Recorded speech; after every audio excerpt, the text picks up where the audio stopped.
बिस्मिल्लाहिर्रहमानिर्रहीम। आज हम डिस्कस करेंगे चैप्टर नंबर 5 फार्मास्यूटिक्स फर्स्ट के अंदर, जिसमें हम देखेंगे surface tension.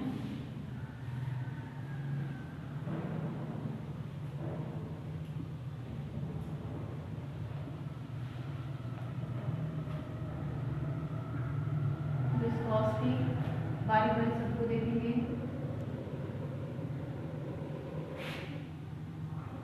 Ionisation,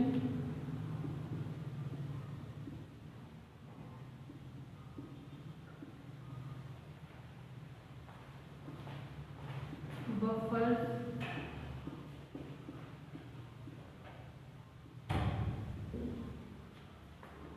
surface tension, viscosity, ionization, buffers, pH और लास्ट पे है आइसोटोनिक सॉल्यूशंस। ठीक है, इन सबको हम बारी बारी डिस्कस करेंगे। सबसे पहले हम देखते हैं सरफेस टेंशन। सरफेस टेंशन क्या होती है, किसे कहते हैं?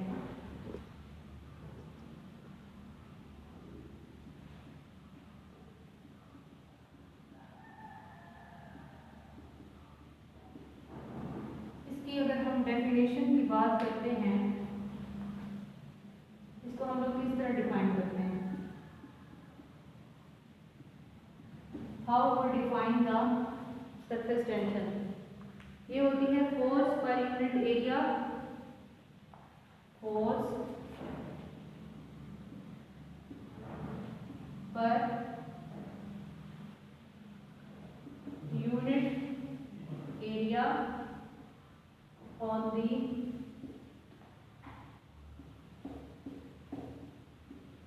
surface of liquid.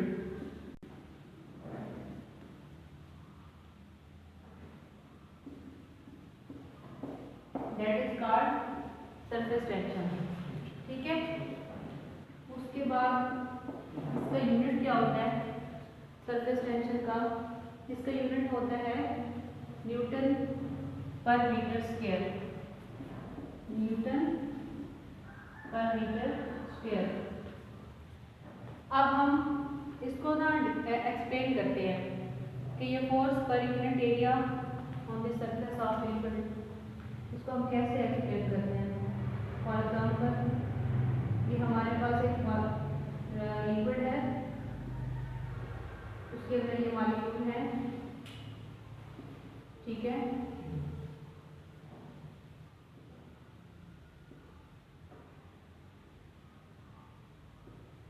हमें ये देखना है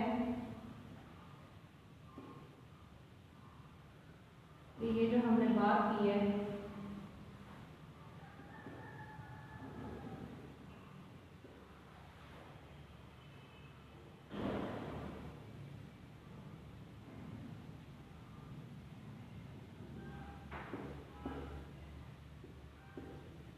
अब ये देखो फर्स्ट तरीके हमारे पास है लिक्विड, ठीक है। क्या है? लिक्विड है। अब ये लिक्विड की जो ऊपर वाली सरफेस है, ये क्या है? अपर सरफेस, ठीक है। यहाँ पे इस ऊपर वाली सरफेस के ऊपर जो मॉलिक्यूल है वो फोर्स लगा रहे हैं ना, वो सब, ठीक है। देखो मैंने एरो बनाया है, ये भी एक मॉलिक्यूल है, ये भी मॉलिक्यूल है, ये भी मॉलिक्यूल है, लिक्विड के मॉलिक्यूल है। अब ये जो है ये इसको खींचेगा अपनी तरफ, ये इसको खींचेगा अपनी तरफ, ठीक है ना। ये देखो एरो को मैंने दोनों तरह से उनके मैंने पोर्शन बनाए हैं, हेड वाला, मतलब ये मॉलिक्यूल इसको अपनी तरफ खींच रहा है, ये इसको अपनी तरफ खींच रहा है, ये इसको अपनी तरफ खींच रहा है, ठीक है। ऊपर का जो पोर्शन है, यहाँ पे मॉलिक्यूल्स बहुत ज्यादा एक दूसरे को अट्रैक्ट करेंगे, खींचेंगे, एज कंपेयर टू डाउनवर्ड, ठीक है। क्योंकि नीचे जो है उन मॉलिक्यूल्स की आपस में जंग लगी होगी, ठीक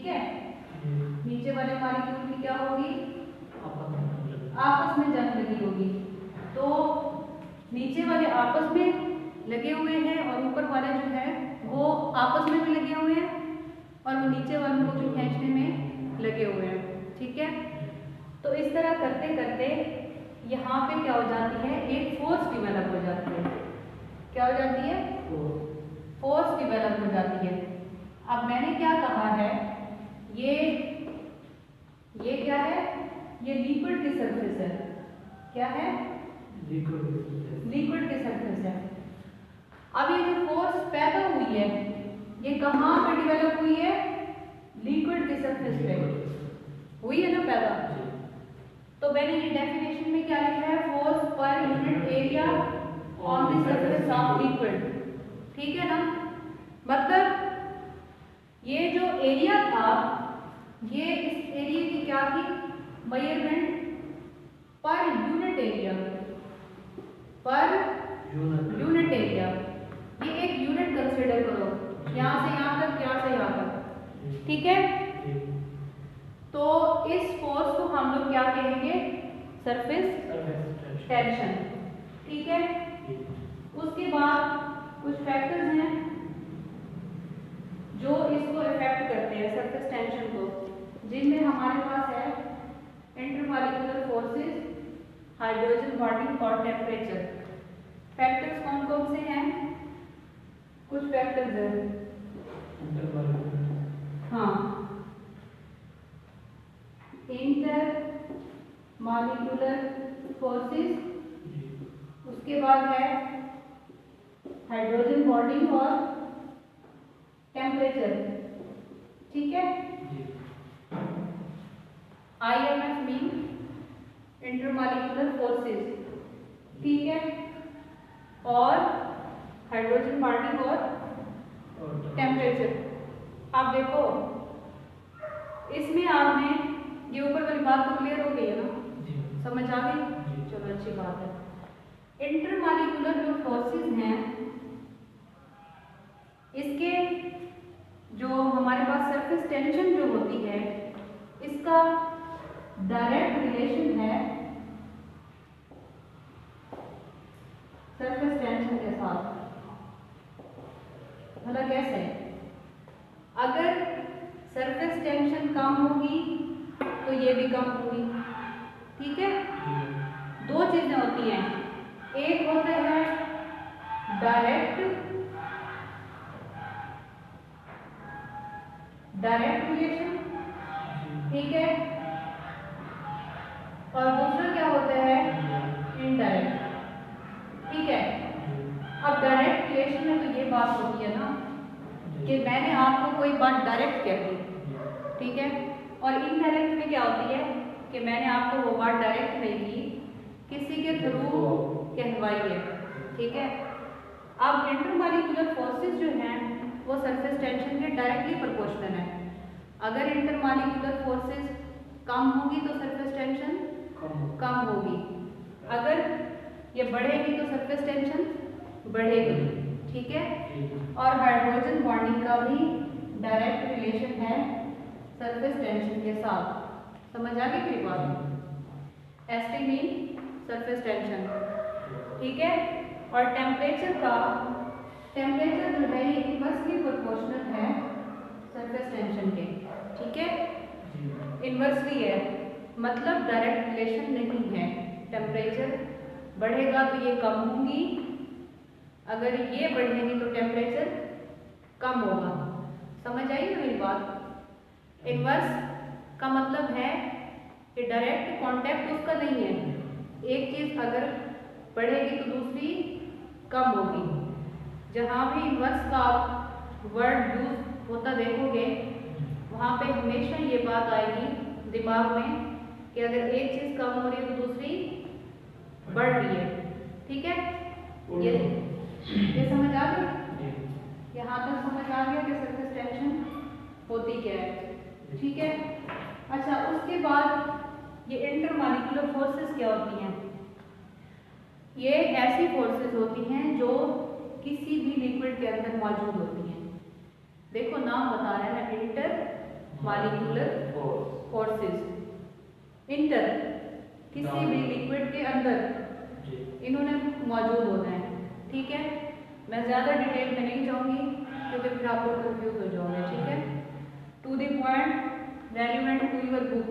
ठीक है, आप लोगों की बुक के अकॉर्डिंग सारा लेक्चर होगा और आप लोगों को उम्मीद करते हुए समझ भी आएगा। ठीक है, अब हमारे पास सरफेस टेंशन हो गया, समझ आ गई ना।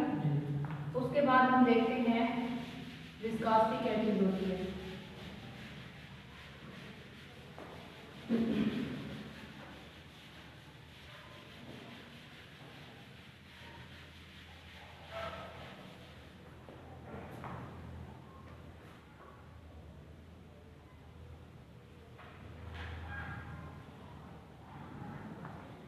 सेकंड में हम देखने लगे हैं विस्कोसिटी।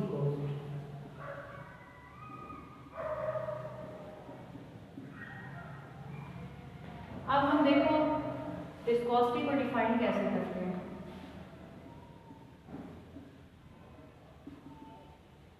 ये जो विस्कोसिटी होती है, इट इज द इंटरनल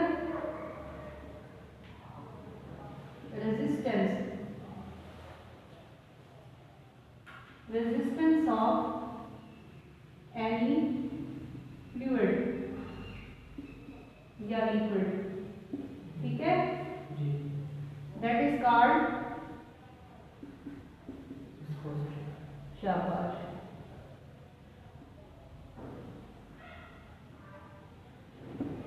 अब मैं आपको देती हूँ एग्जाम्पल। फॉर एग्जाम्पल, आपके पास है वाटर एंड हनी। ठीक है, अब देखो इसका नाम बता रहा है विस्कोसिटी। ठीक है, इसका नाम भी ऐसा है ना, थोड़ा भारी सा, हैवी सा। ठीक है, तो ये जो विस्कोसिटी होती है, ये क्या होती है? ये होती है internal resistance of any liquid or fluid, that is called viscosity। समझ आई मेरी बात? अब मैंने यहाँ एग्जाम्पल देने लगी हूँ। आपके पास दो चीजें हैं, एक वाटर है, एक हनी है। जब आप वाटर को ऐसे फर्श पे फेंकोगे गिलास पानी का, तो वो आसानी से गिर जाएगा ना।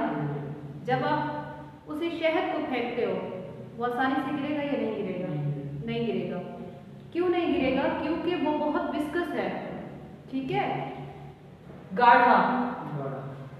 विस्कस का मतलब होता है गाढ़ापन। ठीक है, वो बहुत ज्यादा विस्कस है। समझ आई ना मेरी बात? तो अब वो हम बात कर रहे हैं इंटरनल रेजिस्टेंस की।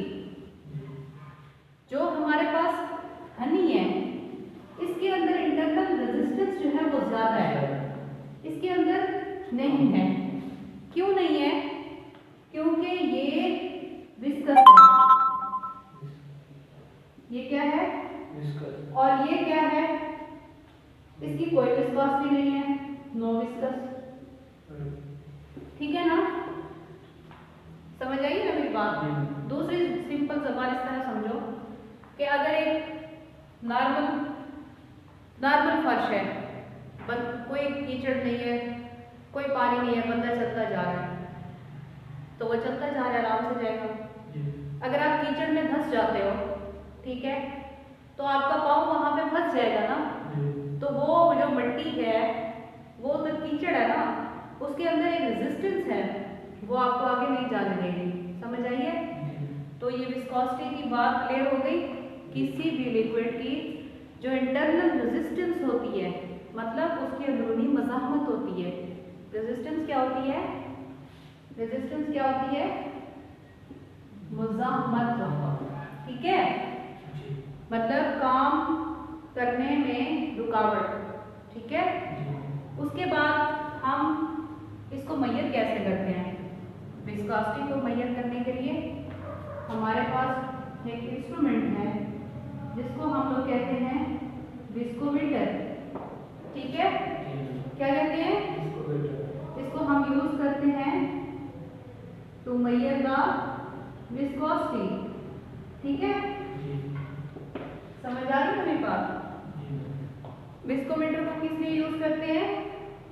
विस्कोसिटी को मेजर करने के लिए। अच्छा, उसके बाद हमारे पास विस्कोमीटर की कुछ टाइप्स हैं, ठीक है।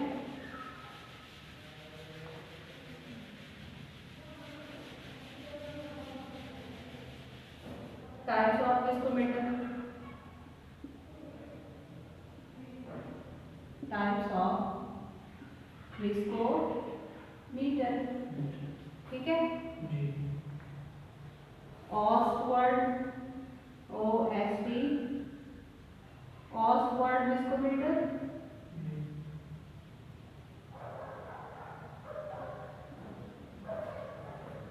इसके यहाँ पे हमारे पास 3 टाइप्स हैं।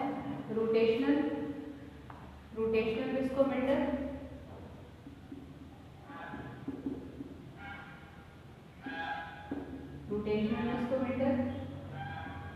उसके बाद है फॉलिंग बार विस्कोमीटर, ठीक है। अब इसका एक कोड वर्ड बना लेते हैं, ऑस्ट, उस्ताद राव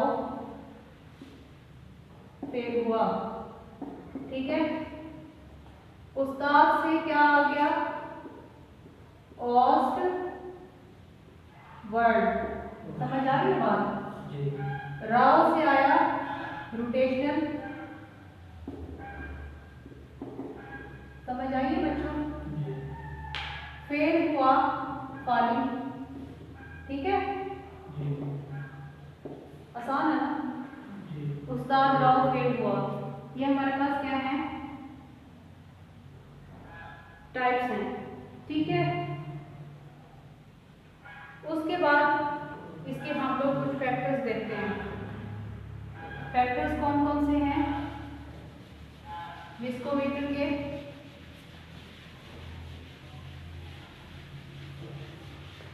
जो इसको इफेक्ट करते हैं। Factors of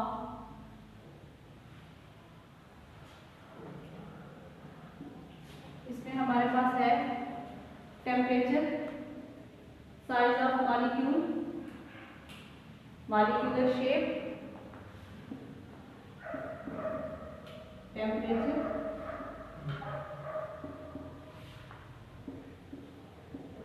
size of molecule,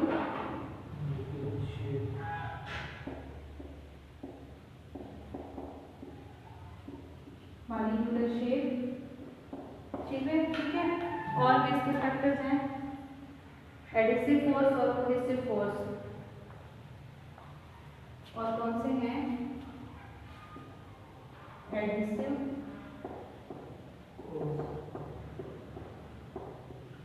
और कोहेसिव फोर्स, ठीक है। अब टेम्परेचर के साथ इसका क्या ताल्लुक होता है, ये टेम्परेचर के इनवर्सली प्रोपोर्शनल होता है, ठीक है। ये टेम्परेचर के क्या होता है, इनवर्सली प्रोपोर्शनल ऑफ टेम्परेचर, ठीक है। और साइज ऑफ मॉलिक्यूल के डायरेक्टली प्रोपोर्शनल होती है विस्कोसिटी, ठीक है। मॉलिक्यूलर शेप के भी डायरेक्टली प्रोपोर्शनल होती है, ठीक है। मॉलिक्यूलर शेप के भी डायरेक्टली प्रोपोर्शनल होती है, इसके भी डायरेक्टली प्रोपोर्शनल होती है एडहेसिव फोर्स के, समझ आ रही है। और इसके भी इनवर्सली प्रोपोर्शनल होती है। ये जो हमारे पास फैक्टर्स है ना, ये विस्कोसिटी की है, ठीक है।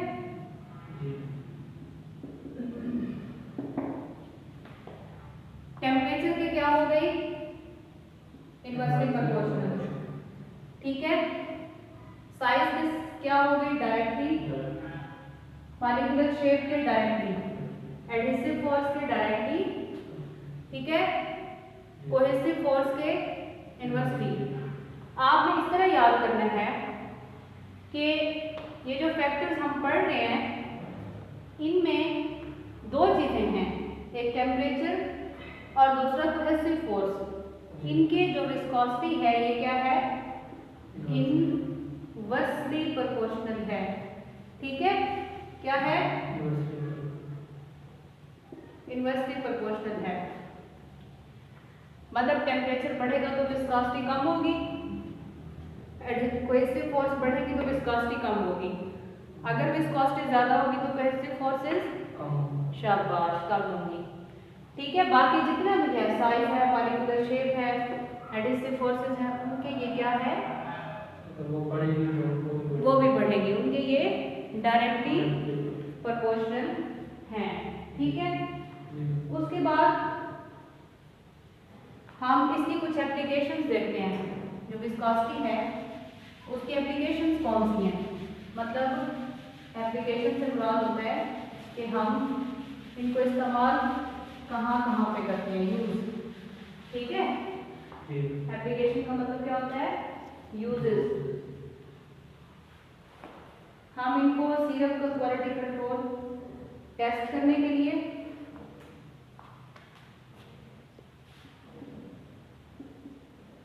Test of syrup, QC test of syrup. ठीक है, उसके बाद जो हमारे पास रॉ मटेरियल होता है उसकी क्वालिटी में यूज करते हैं, उसकी क्वालिटी को चेक करने के लिए। ठीक है, उसके बाद हम इसको कहाँ पे यूज करते हैं, ये की है quality control test for oil based injection, ये की है QC टेस्ट और इंजेक्शन। ठीक है, उसके बाद फोर्थ है, जितने भी हमारे पास ऑप्थेल्मिक सॉल्यूशंस हैं उसके अंदर भी हम इनको यूज करते हैं। ठीक है, और विस्कोसिटी इनहांसर कौन कौन से हैं, मिथाइल सेलुलोज ऑप्थेल्मिक सॉल्यूशंस के अंदर, methyl cellulose and hydroxy methyl cellulose, ये हम यूज करते हैं। देखो ये हमारे पास हैं क्या, एप्लीकेशंस, क्या हैं, एप्लीकेशंस। ठीक है, QC टेस्ट ऑफ सिरप, क्योंकि हमने जो सिरप होता है ना वो भी तो थिक होता है ना, या नहीं होता, सिरप भी थिक होते हैं, तो हम सिरप के थिकनेस का जो टेस्ट करते हैं उसमें भी हम इसको यूज करते हैं। ठीक है, विस्कोसिटी को, समझ आई है मेरी बात, क्योंकि हमने थिकनेस देखी है ना। उसके बाद रॉ मटेरियल की क्वालिटी चेक करने के लिए, रॉ मटेरियल पता है क्या होता है, रॉ मटेरियल होता है खाम माल। क्या होता है, खाम माल। मतलब जैसे आपके घर में ना, जैसे गंदम है, ठीक है, आटा बनाने से पहले आपके पास दाने आते हैं ना, वो उसका क्या है, रॉ मटेरियल है, वो इम्प्योर फॉर्म में होता है ना, उसके दाने होते हैं, उसके ऊपर एक दाने के ऊपर एक फॉल होता है छिलका। ठीक है, आप उसको भेजते हो चक्की के अंदर पिसवाने के लिए। ठीक है, ऐसी बात है ना। उसके बाद वो आटे की शक्ल में आता है तो प्योर फॉर्म में आ जाता है। ठीक है, तो रॉ मटेरियल क्या होता है, खाम माल। उसके बाद ये हमारे पास की है QC टेस्ट फॉर इंजेक्शन। मतलब की का मतलब है कि ये हमारे पास बहुत ही इम्पोर्टेंट रोल प्ले करती है। जितने भी हम इंजेक्शन यूज करते हैं बॉडी में, बॉडी इंसान ह्यूमन बॉडी के लिए, ठीक है, तो उनकी जो क्वालिटी कंट्रोल टेस्ट होता है, उनकी पहले QC का मतलब होता है क्वालिटी कंट्रोल। मतलब हम किसी भी इंजेक्शन की या किसी भी चीज़ की क्वालिटी को चेक करने के लिए इसे बतौर की यूज करते हैं। समझ आ रही है बात। उसके बाद ऑप्थेल्मिक सॉल्यूशंस कौन से होते हैं जो हम आईज पे यूज करते हैं, कौन से, जो आंखों में यूज किए जाते हैं, ठीक है, उसमें हम किसको यूज करते हैं, ये मिथाइल सेलुलोज HMC और ये HMC, ये हमारे पास है विस्कोसिटी इन्हांसर। क्या है? विस्कोसिटी इन्हांसर होते हैं विस्कोसिटी को बढ़ाने वाले, ऐसा है ना। इन्हांसर क्या होते हैं? बढ़ाने वाले, ज्यादा करने वाले, ठीक है। उसके बाद हम देखते हैं आयोनाइजेशन। आयोनाइजेशन क्या है, समझ आ गई ये बात? गुड।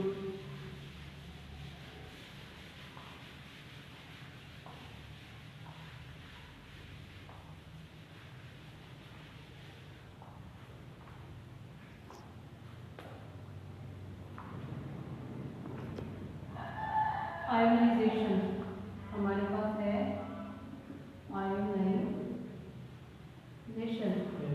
ठीक है। सबसे पहले हमने इसमें देखना है कि हमारे पास एटम क्या होता है। एटम मॉलिक्यूल क्या होता है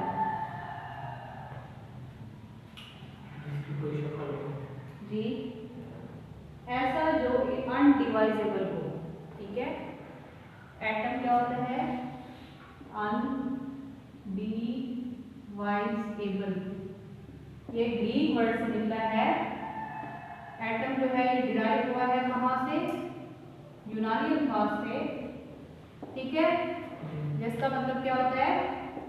अनडिवाइजेबल, मतलब ना तकसीम होने वाला, ठीक है।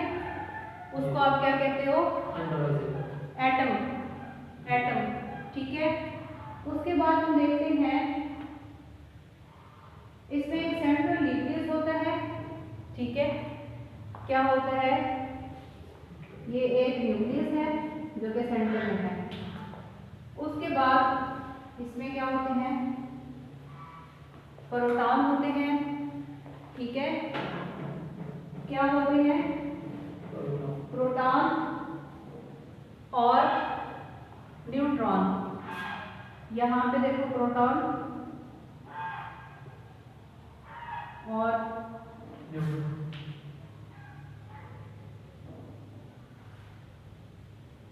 ये हम देख लेते हैं, ये प्रोटॉन है, प्रोटॉन प्रोटॉन प्रोटॉन, ठीक है। उसके बाद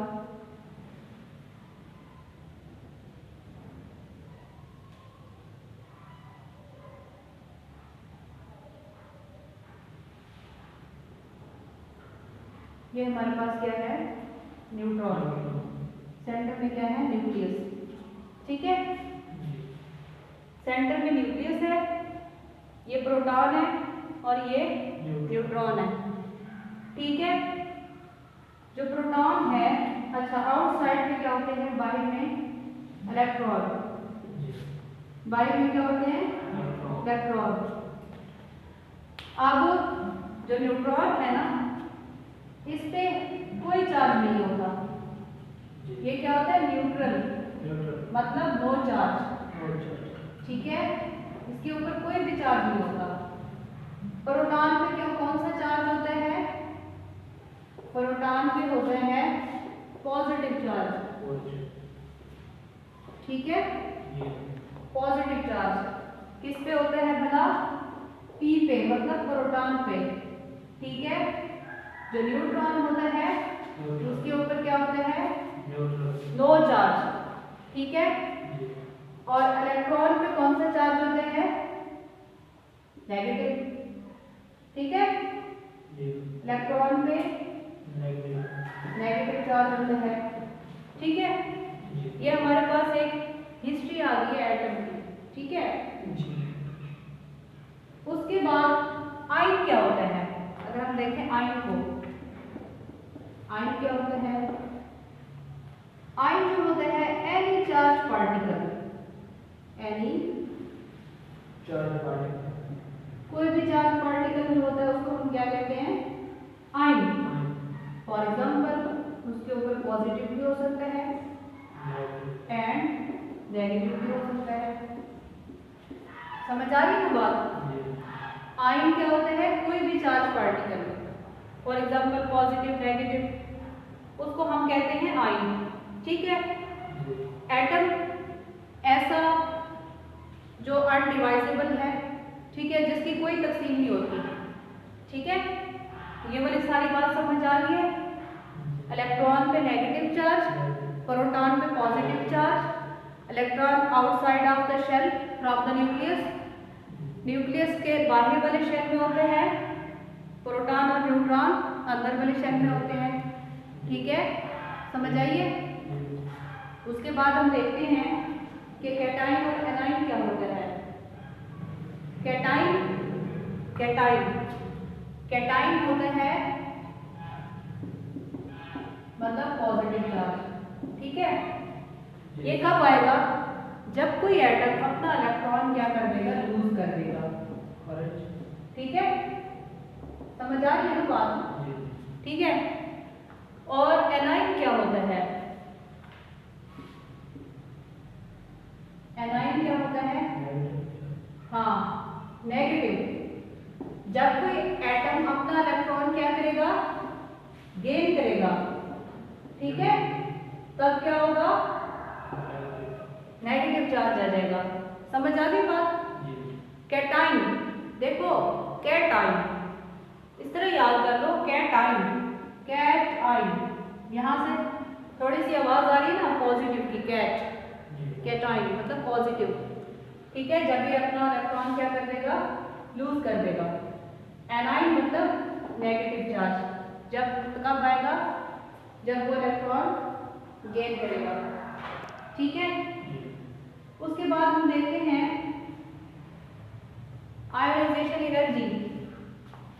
आयोनाइजेशन एनर्जी क्या होती है? ऐसी एनर्जी जो इलेक्ट्रॉन को लूज करने के लिए रिक्वायर होती है, उसको हम कहते हैं आयोनाइजेशन एनर्जी। आयोनाइजेशन एनर्जी क्या होती है? An amount of energy,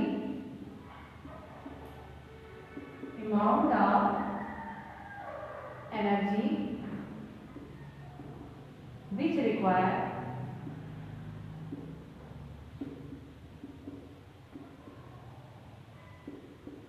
to remove an electron. ठीक है, an amount of energy which require to remove an electron from an atom, from an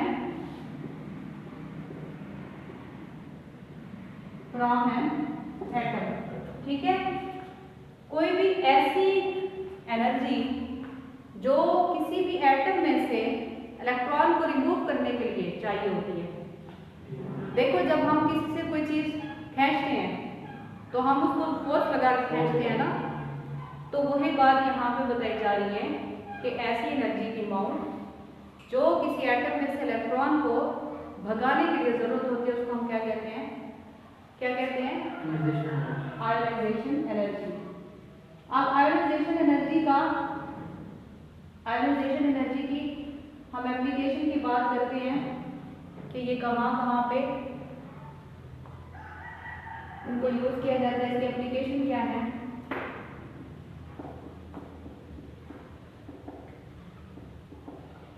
application क्या है?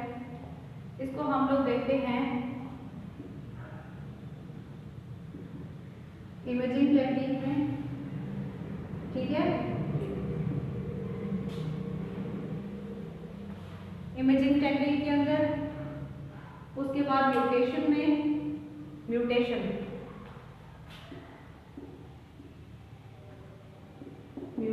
अंदर, उसके बाद इसकी जो थर्ड हमारे पास एप्लीकेशन है वो है स्टेरिलाइजेशन में। कहाँ पे? स्टेरिलाइजेशन में। ठीक है। इमेजिंग टेक्निक मतलब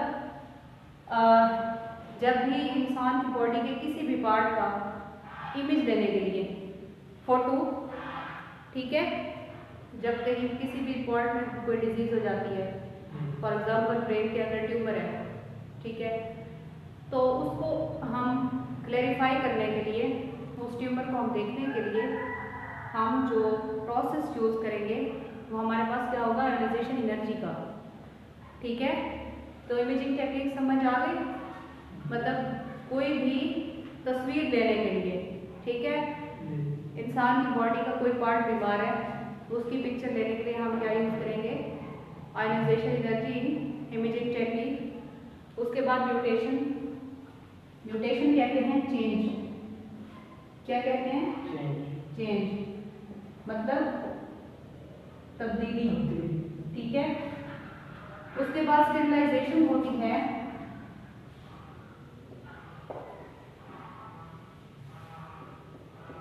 जरासीम से पाक करना। ठीक है। स्टेरिलाइजेशन, ये इसके एप्लीकेशंस हैं। ठीक है। उसके बाद हम देखते हैं पीएच। पीएच क्या है? What is the pH? ये समझ आ गई बात?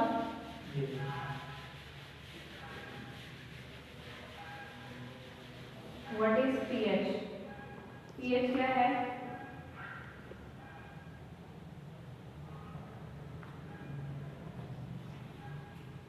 Negative log of hydrogen ion concentration, that is called pH.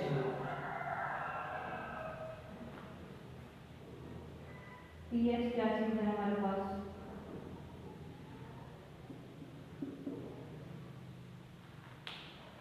Negative log of hydrogen ion concentration, that is called pH. ठीक है।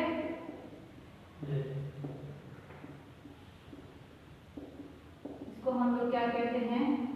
pH। ये है, देखो यहाँ पे मैंने बताया है नेगेटिव लॉग दिया है ना, हाइड्रोजन आयन कंसंट्रेशन, इसको क्या कहते हैं? pH।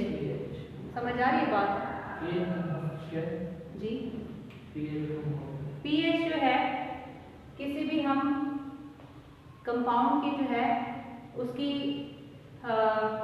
एसिडिटी या बेसिक उसको चेक करने के लिए हम एक मीटर होता है, pH मीटर होता है।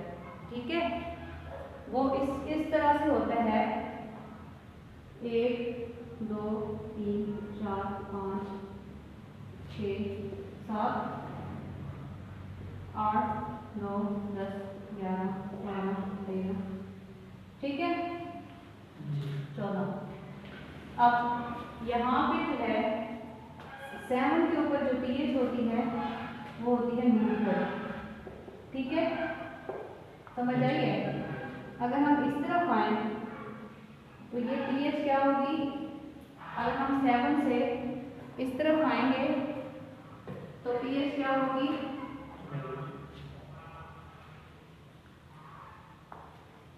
एसिडिक। ठीक है। Increase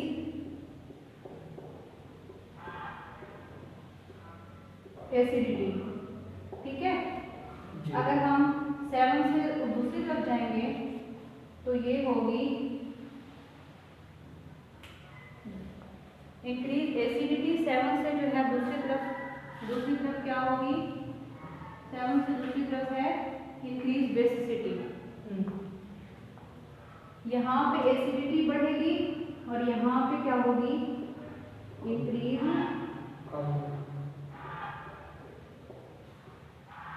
basicity. ठीक है। मतलब 7 से सीधा बनाओ, ये 7 है,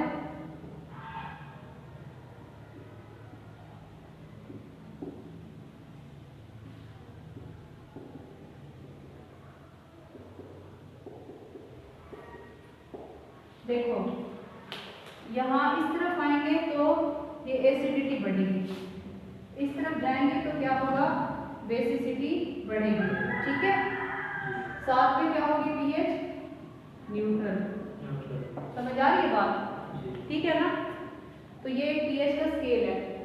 ठीक है, उसके बाद एसिड के लिए पीएच होती है negative log of hydrogen ion, pH is equal to negative log of hydrogen ion concentration, और बेसिक के लिए होती है negative log of hydroxyl ion concentration. ठीक है, ये हमारे पास है। तो अगर हम इसको कंबाइन करें तो फिर ये होगी pH plus pOH is equal to 14। ठीक है, ये हमारे पास है एसिड के लिए और ये हमारे पास है बेस के लिए। ठीक है, समझ आ रही है बात? ये जो अलग से मैंने एक ब्लॉक बनाया है, एसिड के लिए है negative log of hydrogen ion concentration, base के लिए है negative log of hydroxyl ion concentration. ठीक है, अगर हम कंबाइंड बात करें तो pH plus pOH is equal to 14। आप समझ आइए बात? ठीक है, हम पीएच को किस तरह से डिटरमिन कर सकते हैं? पीएच को हम मालूम करते हैं पीएच मीटर से, पीएच पेपर से और pH indicator.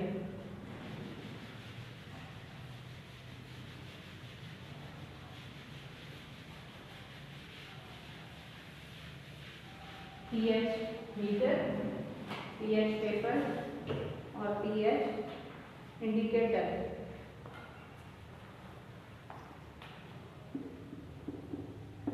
PH meter, pH paper और पीएच इंडिकेटर। ये हम क्या करते हैं, इन चीजों से हम पीएच को क्या करते हैं, मेजर करते हैं। ठीक है, समझ आ रही है बात? इन 3 चीजों से, पीएच मीटर, पेपर और इंडिकेटर। अब ये पीएच इंडिकेटर क्या होते हैं? ऐसी ऑर्गेनिक सब्सटेंस जिसके अंदर टेंडेंसी होती है, पीएच मीटर क्या होता है? Organic substance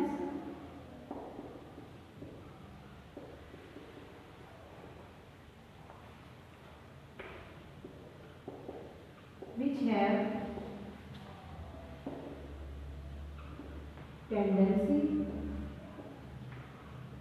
to change the pH।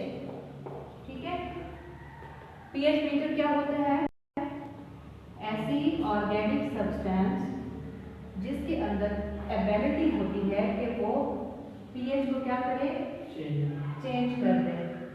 ठीक है, फॉर एग्जाम्पल अगर pH है एसिडिक तो वो pH क्या हो जाएगी, बेसिक। समझ आइए? ये नहीं आई?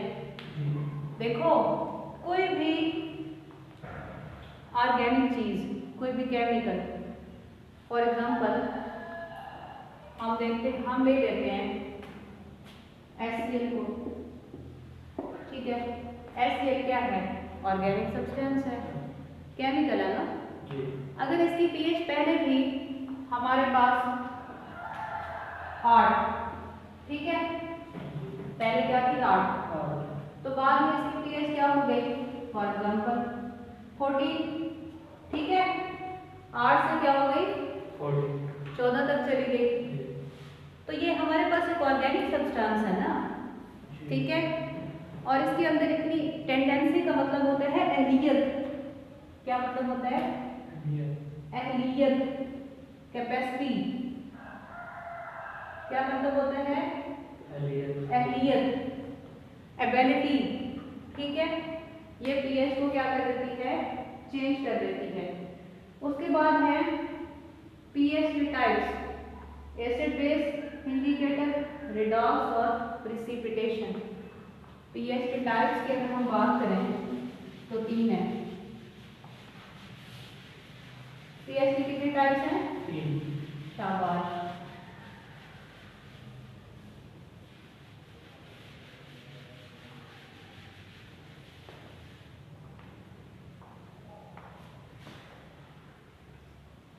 Acid base indicator, redox,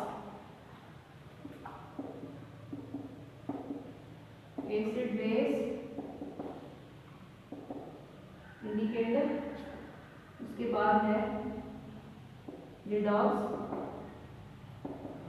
indicator, उसके बाद है प्रिसिपिटेशन।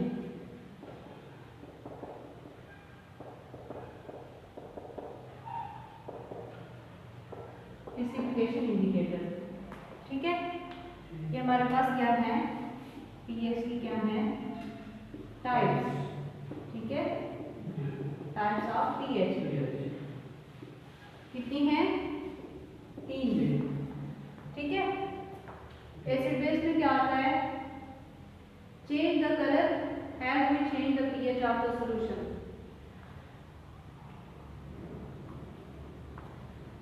फॉर एग्जाम्पल, ऑरेंज से जो कलर है वो चेंज हो गया है फिनोल नॉल्फ्थालीन, फिनोल्फ्थालीन, ठीक है। एसिड बेस इंडिकेटर में ये है, मैंने आपको बताया था इंडिकेटर का मेजर काम क्या होता है? पीएच को चेंज कर देना, ठीक है ना। समझ आइए ना बात। यहाँ इस तरह याद करो ना, जैसे हम गाड़ी ड्राइव करते हैं, रोड पे जा रहे होते हैं, वहाँ पे इंडिकेटर अगर रेड है तो आपने क्या करना है? रुक जाना है।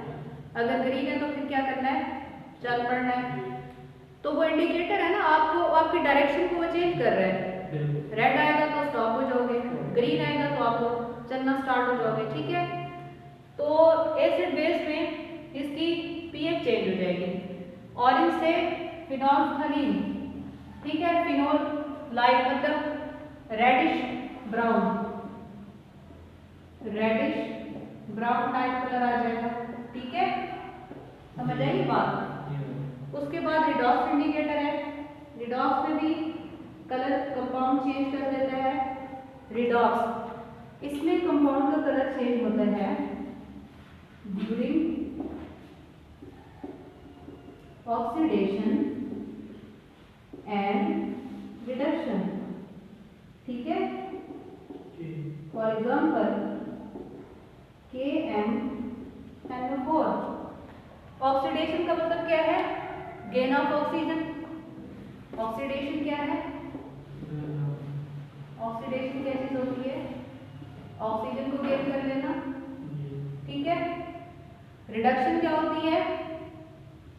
रिमूवल ऑफ हाइड्रोजन, ठीक है। रिडक्शन क्या है? Removal of hydrogen. समझ आ रही है बात बच्चों? शाबाश। ऑक्सीडेशन का मतलब है ऑक्सीजन को गेन करना। ऑक्सीडेशन, देखो ऑक्सी ओ है ना, तो याद करो ऑक्सीजन को गेन करना, ठीक है। Reduction mean removal of hydrogen, ठीक है।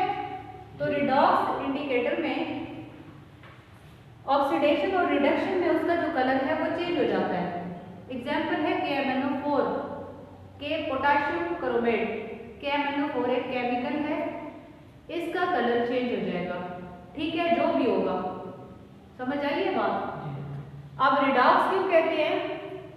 इसलिए कहते हैं क्योंकि इसके अंदर दोनों रिएक्शन हो रहे हैं, oxidation plus reduction, oxidation plus reduction, ठीक है। इस वजह से हम इसको कहते हैं रिडॉक्स, ठीक है। उसके बाद है प्रिसिपिटेशन इंडिकेटर। ये ऐसे इंडिकेटर होते हैं जिनका प्रिसिपिटेशन के दौरान कलर चेंज हो जाता है। For example K2CrO4, K2 CrO4, potassium chromium oxide, potassium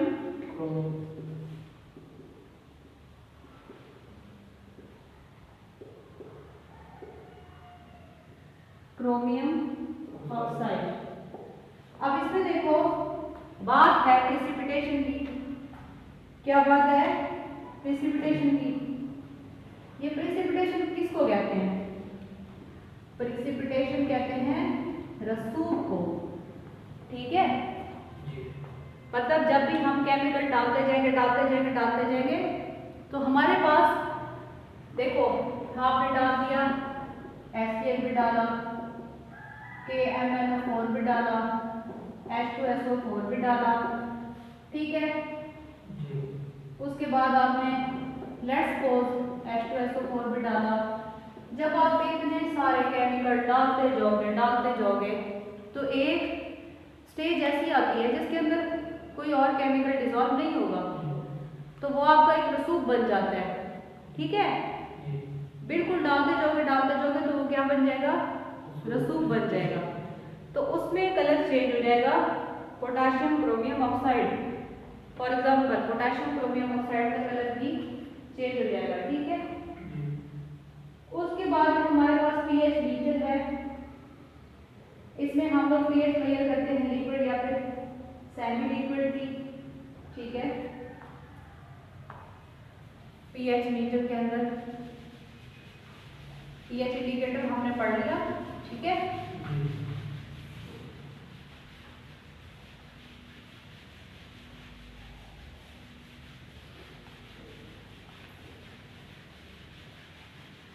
pH meter.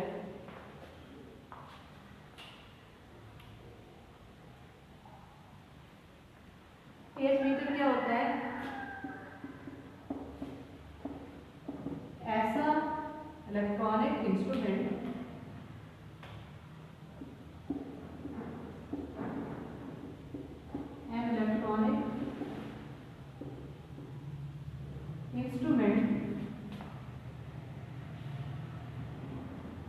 which is used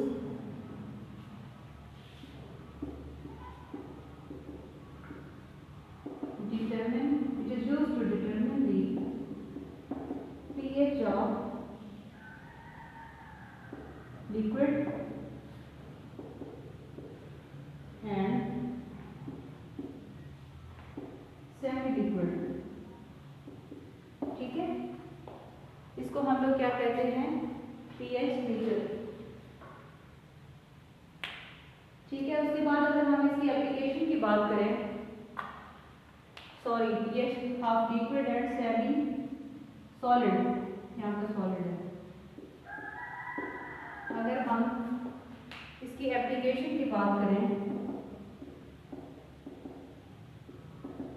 इसकी एप्लीकेशंस में आता है, हम इसको यूज करते हैं in the field of the biology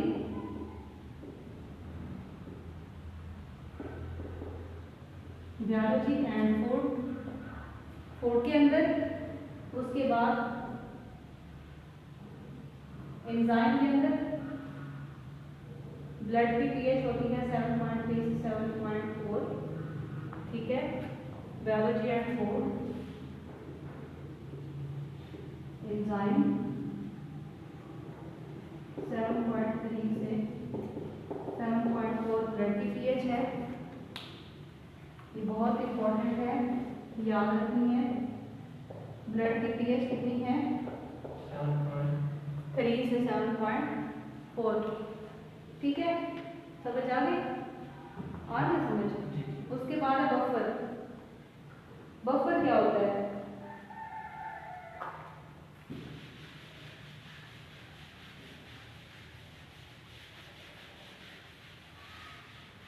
buffers क्या होते हैं? ऐसा कंपाउंड या फिर mixture of compound, what is buffer?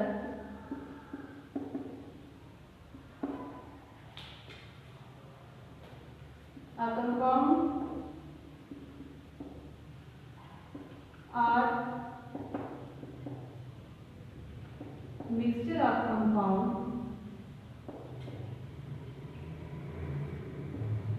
that resist to change the pH.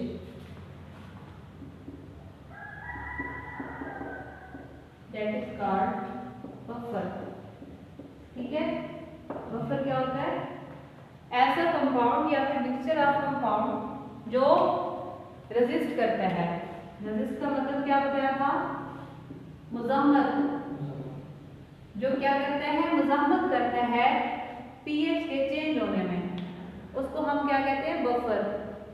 मतलब बफर जो है वो पीएच को चेंज करने के लिए नहीं मानता। ठीक है, वो कहता है कि मैंने पीएच चेंज नहीं होने देगी। ठीक है, उसके बाद अगर हम थ्योरी ऑफ बफर की बात करें तो हमारे पास है कि हम ये इसमें ये देखेंगे कि हम एसिड डालने से हमारे पास क्या होगा? HCl, एक रिएक्शन है HCl प्लस NaHCO3, ये हमारे पास बनेगा H2CO3, yes, H2CO3 plus NaCl। कैसे बनेगा? अगर हमने एसिड को ऐड किया बाय एसिड एडिशन। ठीक है, देखो HCl और NaCO3, सोडियम हाइड्रोजन कार्बोनेट और HCl, यहाँ से एक H जाएगा और यहाँ से एक H जाएगा, तो ये क्या बने? H2। यहाँ से ये जो CO3 था ये यहाँ चला जाएगा। समझ आ रही बात? H2CO3। अब यहाँ पे ये सोडियम रह गया अकेला Na, और यहाँ पे ये क्लोरीन भी रह गया अकेला। ठीक है, लास्ट पे ये क्या जाके बन जाएगा? NaCl। समझ आ गई? ये है हमारे पास। उसके बाद है NaOH। अगर हम Na, एक दूसरा रिएक्शन हम देखते हैं NaOH प्लस H2CO3, H2CO3, तो ये हमारे पास कैसे बनेगा? ये हमारे पास बनेगा NaCO3। देखो NaCO3 प्लस ये H, ठीक है, ये वाला H और ये वाला H, तो ये क्या बन जाएगा लास्ट में? Water, H2O। समझ आ गई है? H2O। ठीक है, देखो ना, ये वाला हमारे पास रह गया था, ये तो नहीं गया कहीं। ठीक है ना, हमने क्या लिया था? Na लिया और ये CO3 लिया। ठीक है, ये बन गया NaCO3 और ये दो H2O वाटर बन गया। ठीक है, नहीं H2, इसी H को लेना है, इसको ऐड नहीं करना, H2O। ठीक है, उसको हम लोगों ने ऐसे रहने देना है। ठीक है, अब हम क्या बात करते हैं इसकी एप्लीकेशन की। बायोलॉजिकल इंडस्ट्री में, इंजेक्शन में, फर्मेंटेशन में एप्लीकेशन की अगर हम बात करें तो ये यूज होते हैं इंडस्ट्री में। ठीक है, फर्मेंटेशन में। ठीक है, ये हमारे पास क्या है? बफर की एप्लीकेशंस। इंडस्ट्री और कौन सा? फर्मेंटेशन, इंडस्ट्री और भी हैं। अब इंडस्ट्री में, फर्मेंटेशन में, इंजेक्शन को प्रिपेयर करने में। प्रिपरेशन ऑफ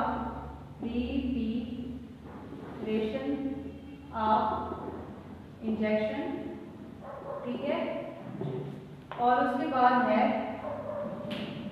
पीएच को मेंटेन करना है, ठीक है, टू मेंटेन द पीएच, ठीक है। ये हमारे पास क्या है, एप्लीकेशंस किसकी, बफर्स की। उसके बाद हम देखते हैं आइसोटोनिक सॉल्यूशन क्या है, आइसोटोनिसिटी क्या है। लास्ट पॉइंट चैप्टर नंबर 5 का, इसकी एप्लीकेशन समझ आ गई। इंडस्ट्री में, फर्मेंटेशन में, इंजेक्शन में, पीएच को मेंटेन करने में। प्रिपरेशन क्या है जी, preparation of injection. Preparation of injection ऐसा है कि इंजेक्शन की तैयार करना है। इंजेक्शन को जब भी हम बॉडी के अंदर, ह्यूमन बॉडी में कोई भी चीज़ इंजेक्ट करते हैं तो उसकी अपनी एक पीएच होती है, ठीक है। तो बफर्स जो हैं ये पीएच को चेंज नहीं होने देते ना। इसकी डेफिनेशन में क्या था कि ये पीएच को चेंज करने में मुज़ाहमत करते हैं, रेजिस्ट करते हैं। इसी वजह से जो इंजेक्शंस होते हैं उसके जो आइसोटोनिक सॉल्यूशन होता है इंजेक्शन का, ठीक है, उसकी एक अपनी पीएच होती है। उस पीएच को मेंटेन करने के लिए इसको इंजेक्शन बनाने में बफर्स का इस्तेमाल किया जाता है। समझ आ गई है बात, ठीक है। अब हम आगे बढ़ते हैं।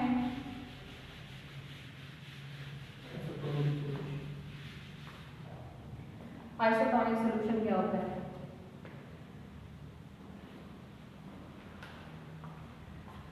आइसोटोनिक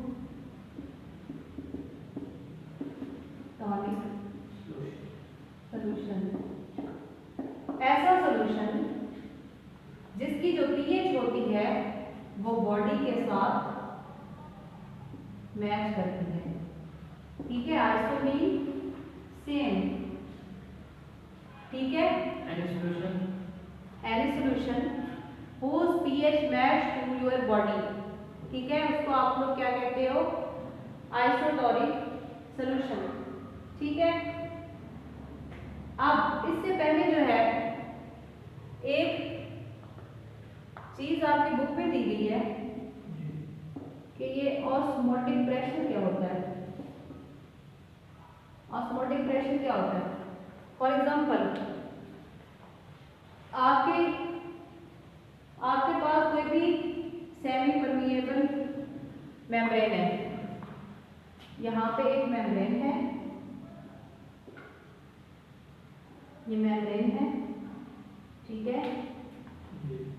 और ये मेम्ब्रेन क्या है, सेमी परमिएबल, मतलब इसका मतलब है कि कुछ मॉलिक्यूल